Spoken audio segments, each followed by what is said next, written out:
Assalamualaikum warahmatullahi wabarakatuh. Alhamdulillahirabbil alamin.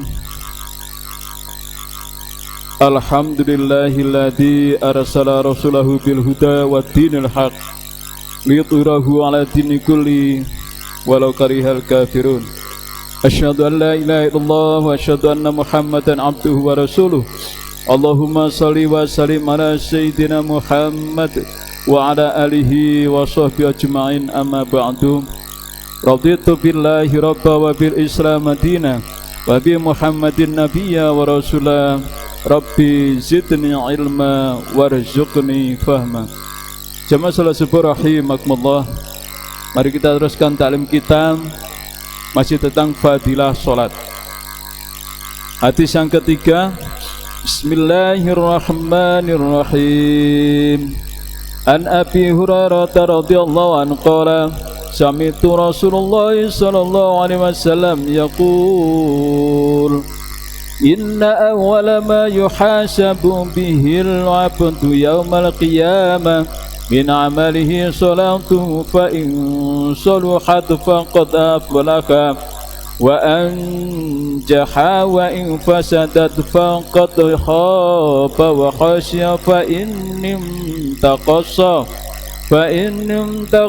min faridatihi syai'un qala rabbu azza wa jalla unduru hal li'abdi min. Dari Abu Hurairah radhiyallahu anhu, Rasulullah sallallahu alaihi wasallam berkata, aku mendengar Rasulullah SAW bersabda, sesungguhnya amal seorang hamba yang pertama kali akan dihisab pada hari kiamat kelak adalah sholatnya. Jika baik sholatnya, maka ia akan beruntung dan selamat. Sebaliknya, jika buruk sholatnya, maka ia akan merugi. Jika ditemui ada kekurangan dalam sholat fardunya, maka Rabb berkata kepada malaikat, lihatlah cacatannya, apakah hambaku memiliki amalan sholat yang sunat? Maka kekurangan dalam sholat fardu itu akan disempurnakan dengan sholat sunatnya. Lalu amalan lainnya akan juga dihisab seperti itu. Berdasarkan hadis ini dapat diketahui bahwa seseorang hendaknya membekali diri dengan sholat sunat, sehingga jika dalam sholat fardunya terdapat kekurangan, maka akan disempurnakan oleh sholat sunatnya. Banyak orang yang berpendapat jika sholat fardu dilakukan dengan sempurna itu sudah mencukupi, sedangkan sholat sunnah adalah untuk orang-orang yang besar saja. Memang benar, jika sholat fardu itu sempurna maka itu sudah cukup. Tetapi apakah mudah bagi kita sholat fardu dengan sesempurna mungkin? Dalam segala hal ini sulit untuk melakukannya dengan sempurna, yakni sering terjadi kekurangan di sana di sini. Karena itulah sholat sunnah pun penting untuk dilaksanakan. Ada sebuah hadis yang lebih jelas daripada hadis di atas, bahwa sholat adalah ibadah fardu yang pertama kali diturunkan Allah Subhanahu wa ta'ala. Amal yang pertama kali dihadapkan kepada Allah Subhanahu wa ta'ala, dan amal yang pertama kali dihisab pada hari kiamat kelak. Jika dalam sholat fardu terdapat kekurangan, maka akan disempurnakan oleh sholat sunnahnya. Demikian pula puasa, jika ada kekurangan dalam puasa wajib, maka akan disempurnakan dengan puasa sunatnya. Demikian juga dalam zakat serta amalan-amalan lainnya.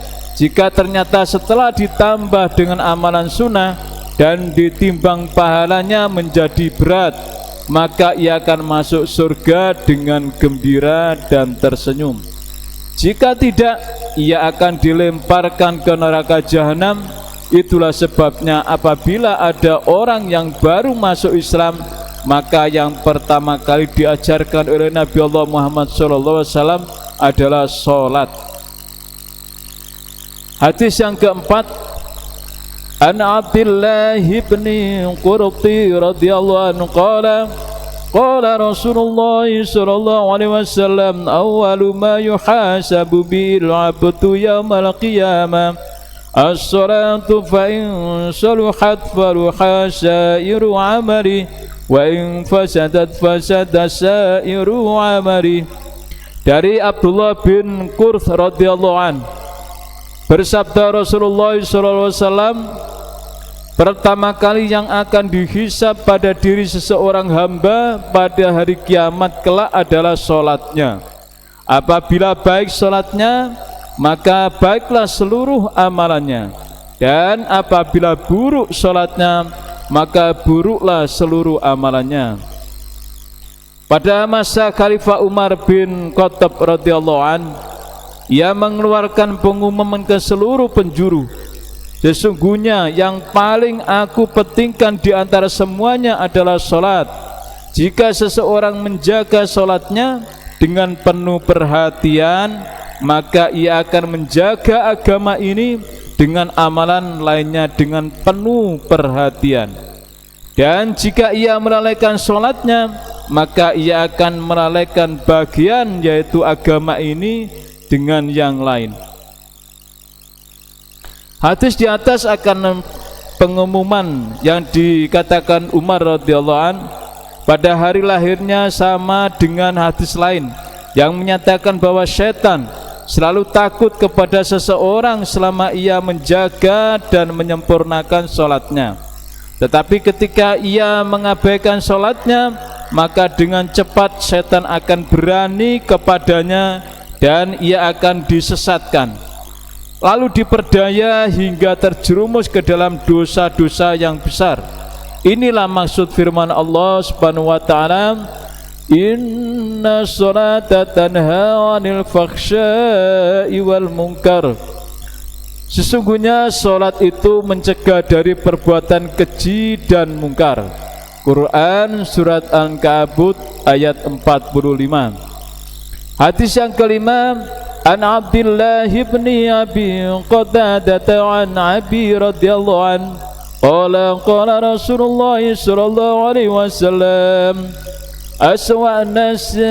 aswa'un nasi sariqatul ladzi yasriqu salata qalu ya Rasulullah wa kaifa yasriqu salata qala la yutimmu duku'aha wa la yujuda.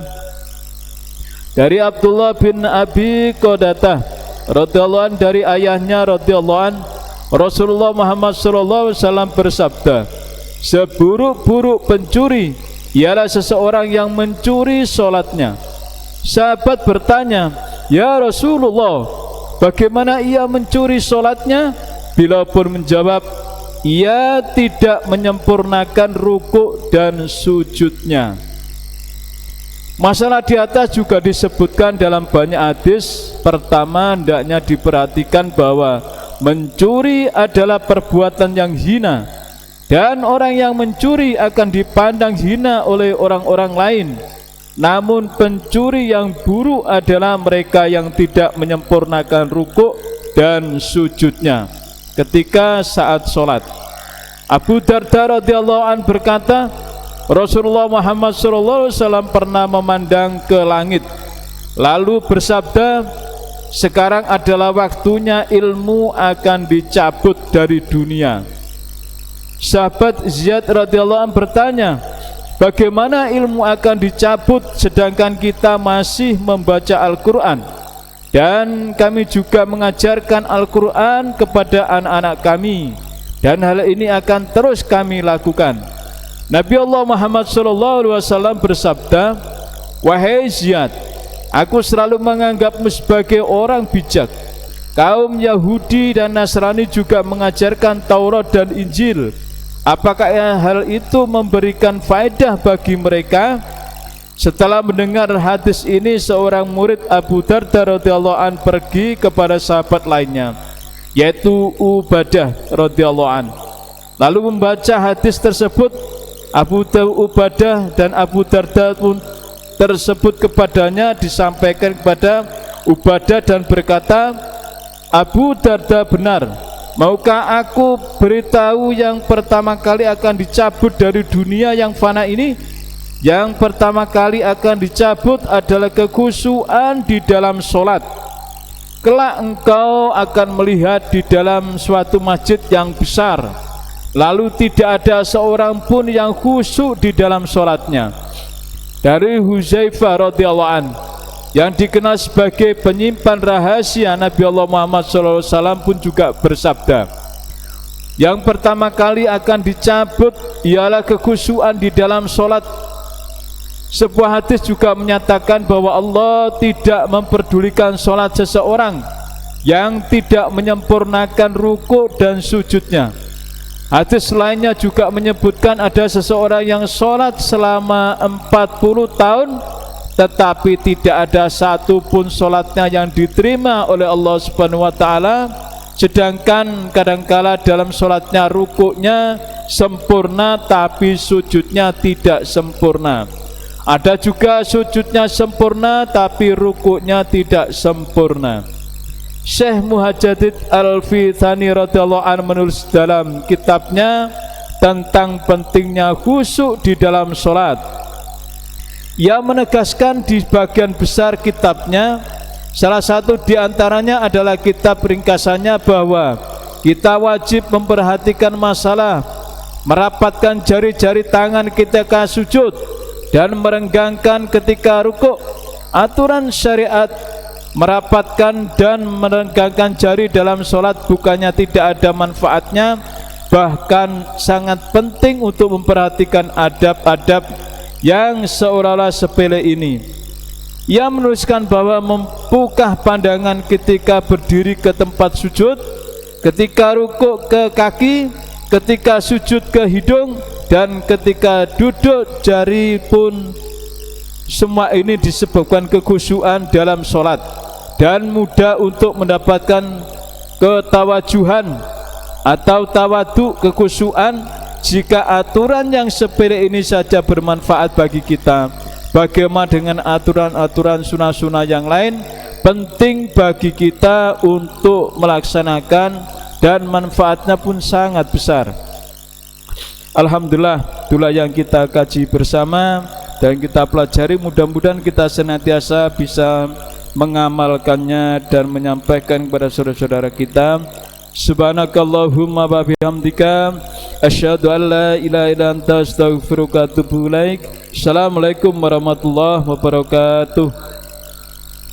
Allahumma sholli ala Muhammad ya Rabbi sholli alaihi wasallim.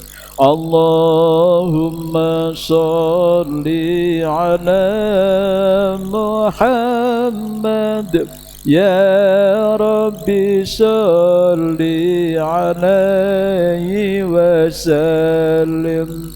Sallallahu Rabbuna ala nuril mubin Ahmad al-Mustafa Sayyidil Mursalin wa ala alihi wa sahbihi ajma'in.